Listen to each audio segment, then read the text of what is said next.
Greetings to all from the Qatar Peninsula. We're at the Lusail International Circuit near the capital city of Doha. Just a few more moments and the images will take us to the starting straight for the MotoGP class race.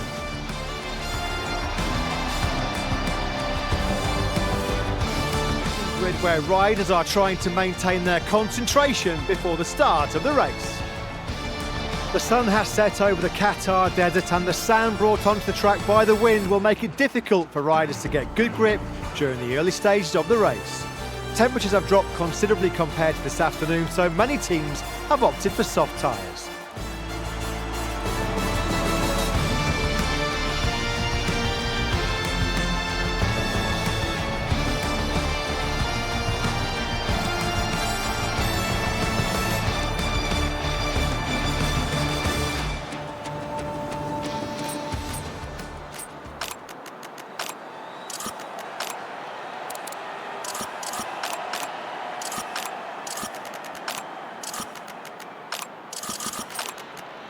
The riders are lined up. It's important to have warmed up the tyres to avoid problems on turn 2 and 6. All eyes on the lights. Everything's ready for the start of the Qatar Grand Prix.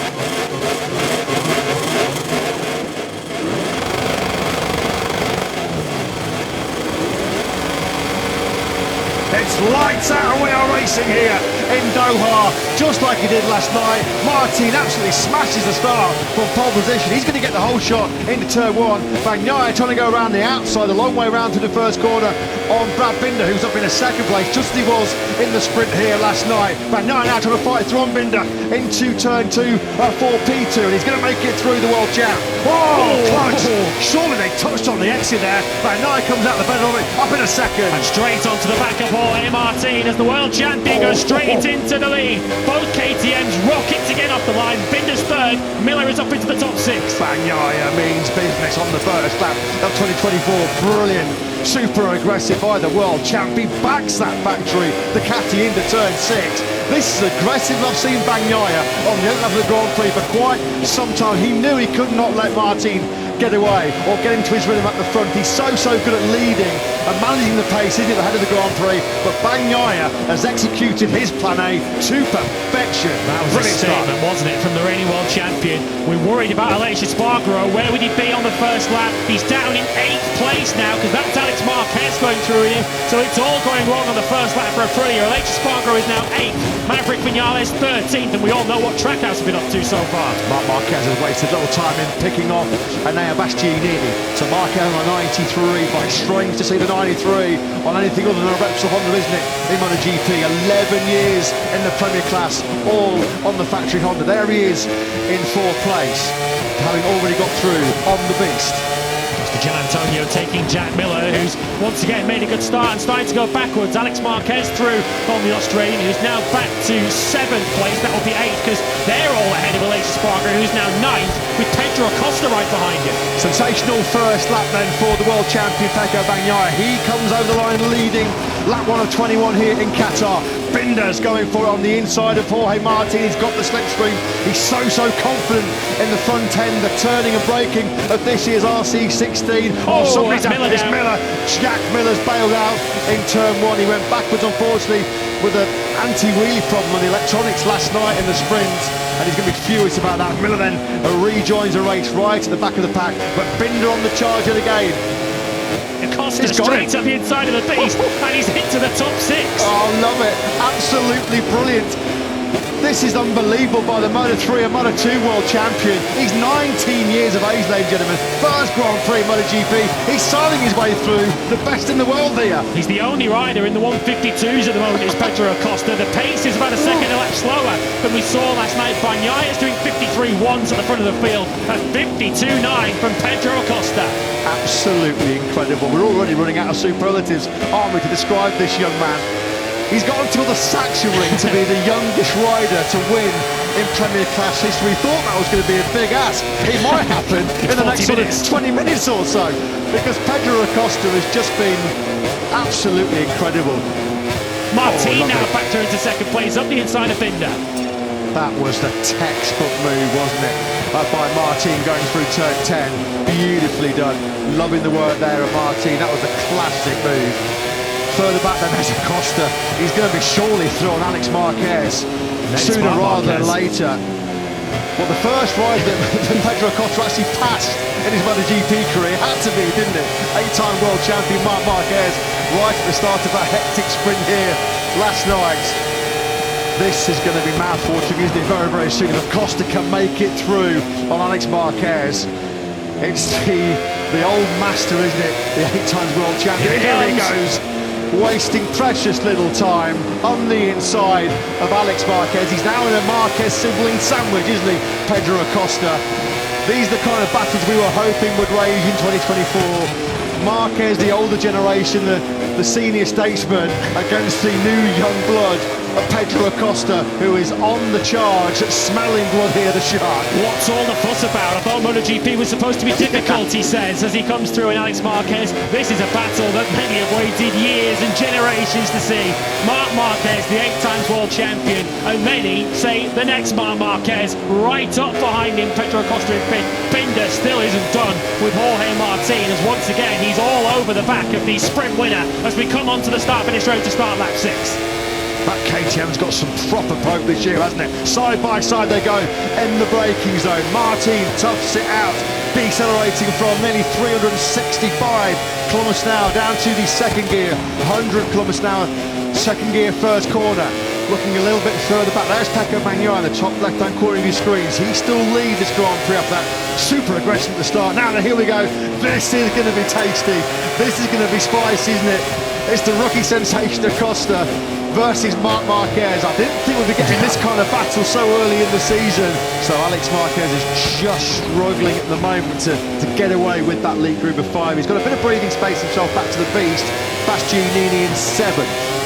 Onto the front straight they come then. We're on board with Marc Marquez. Binder once again close up behind Martin Bagnaia with a personal best 52.7s. Pulled out a half-second lead now. Binder might have seen that as he goes up the inside of Jorge Martin, and he makes it very clear to Martin that he's coming through, but he outbrakes himself slightly into turn of 1. He'll have the inside line now for turn number 2, and Binder now should have the move done on Jorge Martin. The South African retakes second place. Yeah, this playing into hands a little bit though, Bagnaia, isn't it? While they tough it out together on the brakes in the first corner, then the sweep through turn 2, second gear, second corner. Binder's come out the better of it very early, of course, in terms of the championship, but Pecco Bagnaia will get himself into a very familiar position heading to Portimao in a couple of weeks' time. He's very used to being in P1 in this championship. Bagnaia that's got his head down. Brilliant this is brilliant by the world champion, you have to say. Full respect, kudos to Bagnaia. 152.667. Oh, Martin, they're going on, they're really hot. Pedro Acosta really got dragged in there. Martin found his way through on Binder, and then with the extra kilometres with the slipstream, sucking into that first corner, probably 7, 8, 9 kilometres an hour faster. Marquez and Acosta missed their braking markers. They did well to stay on the tarmac there, but this is playing into the hands, isn't it, of Bagnaia. That's why Martin was so eager to get through on Binder, because he doesn't want to let the world champ get away, because he knows how good Bagnaia is in these kind of situations. So Martin knew he had to get back into that second place. Martin, Binder, Marquez and Acosta just out of his shot. Briefly there was Bagnaia. You can now see from the helicopter as he sweeps out of picture, and his lead now on held station. In fact, fair play to Martin, 52.8 was a little bit quicker than Bagnaia. And again, Binder, they tough it out on the brakes into the first corner. They both from wide. This is just playing right into the hands of Bagnaia. He doesn't realise it, but this battle that's ensuing between Binder and Martin, 3 or 4 times now they passed each other in that first corner. It's just giving Bagnaia that breather, isn't it? It's another 0.3 of a second into Bagnaia's back pocket as they both went out wide. Lead now out to 1.2 seconds. Binder regains second place then, and there'll be frustration under that crash element of Jorge Martin, having thought he'd finally got the better of Binder and he can get his head down and get off after Bagnaia. He loses that second place once again. Acosta still doing a fine job staying with this trio up ahead of him that are trying to give chase to Pecco Bagnaia out front. Personal best further back for Aleix Espargaro, who was faster than the leader last time round, but he's still stuck in 9th place. 11 of 21 completed. Bagnaia's lead is just under 1.1 seconds. Both of the leading 2, Bagnaia and Binder in the 52s, as Acosta does now make the move on Marc Marquez. Here he comes. Shark attack out unfolding. Pedro Acosta has picked off 8-time world champion Marquez on the Disini DUCATI. Yeah, here comes Marquez seeking some fairly rapid revenge, isn't he? On the rookie upstart. Oh, he's gone wide. Yeah, I just think, Lewis, just seen a couple of scrappy corners of late where he might actually have, just with the lack of experience, started to burn up those tyres. We'll find out. Alex Marquez has had good recent pace, so having run wide, Marquez slots back into that 4th place. Yeah, so here's the moment then. He was through turn 12. He was sideways again as he tried to get it slowed down for turn 12. That corner was never been made by Pedro Acosta. Marc Marquez, that's the easiest 4th place he's ever inherited. But back at the reason why Marquez has been dropped instantly by Martin is Martin, super impressive. A 152.742, his fastest lap of the Grand Prix so far on lap 20 of 21. He's still got that rear tyre underneath him here, hasn't he, Martin? And he's going to have surely a crack at Binder late on here. Will there be any regret from Martin? Perhaps he saved a little too much for too late in the race to pull out a 52.7 at this stage, by a mile the fastest rider on track on that last lap. He's just left Marquez for Dust, who did a 53.4. Brad Binder, perhaps having been alerted to this by his team, he's going to have to step back on it. He's got around about 12 corners to try and hold Jorge Martin off, but Binder looks like he's using everything he's got left. As he so often did in 2023, Binder's been the only rider really that can take the fight to the Ducatis.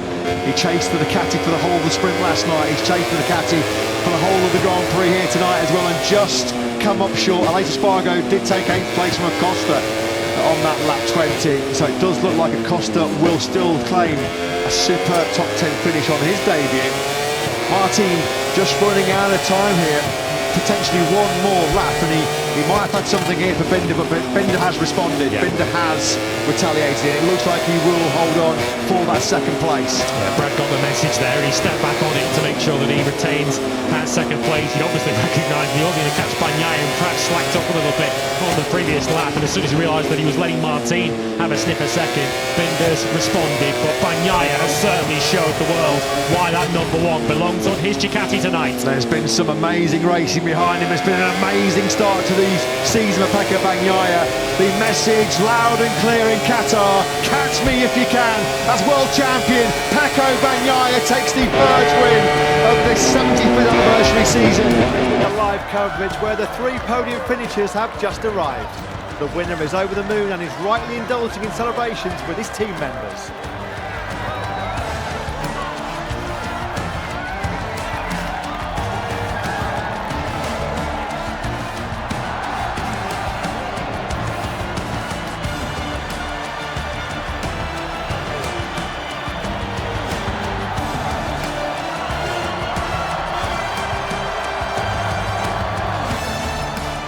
We're live for the podium ceremony where there's an Italian flag flying on the top step. A stunning win in great Italian style.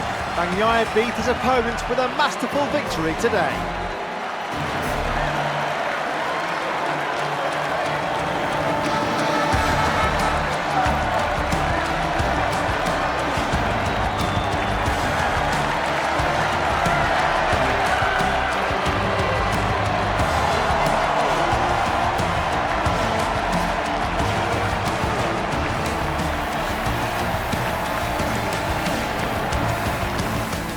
In a few minutes, the top 3 riders will arrive at the podium for their well-deserved podium ceremony. In the meantime, let's take a look at the MotoGP race final ranking.